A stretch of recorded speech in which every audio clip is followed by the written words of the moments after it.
విజయనగరం జిల్లా గజపతినగరంలోని పాత police station ఆవరణలో కుమ్మరవీధికి చెందిన యడ్ల గోపి ఆధ్వర్యంలో గురువారం తెలుగుదేశం పార్టీలో భారీగా చేరికలు జరిగాయి.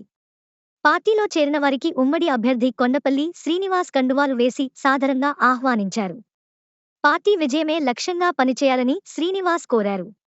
దేశం నేతలు శ్రీదేవి, గోవింద, ప్రదీప్ కుమార్, చిన్నన్నాయుడు తదితరులు పాల్గొన్నారు.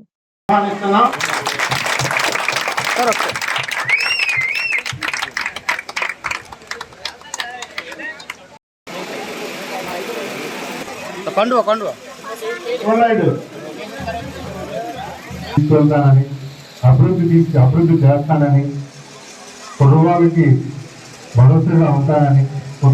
భరోసాగా ఉంటానని ఇవన్నీ చెబుతూ నెల రోజులుగా పార్టీలో జాయిన్ అవుతానని చెప్పగానే నేను ఆనందం పడ్డాను. కానీ ఈరోజు రాజకీయాల్లోకి యువకులు వచ్చేది చాలా తక్కువ. అలాంటి ఒక యువకుడు గోపి ఈరోజు రావడం చాలా ఆనందం ఉంది ఖచ్చితంగా నేను చెప్పగలుగుతున్నాను. ప్రజాసేవ అనేది చాలా అమూల్యమైనది. ఎందుకంటే ప్రజలకి సర్వీస్ అంటే సమాజమే దేవాలయం, ప్రజలే దేవుళ్ళని భావించే నిదానంతో తెలుగుదేశం పార్టీ స్థాపించడం జరిగింది.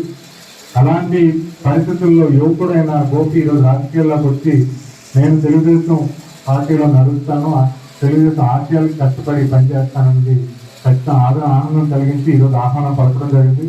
ఈరోజు వాళ్ళ తాలూకు కుటుంబ సభ్యులు, స్నేహితులు అందరినీ కూడా జాయిన్ చేస్తారు. జాయినింగ్ కోసం నా చిన్నప్పటి నుంచి గజపతినగరం ఎలా ఉందో అలాగే ఉంది, అది మారలేదు.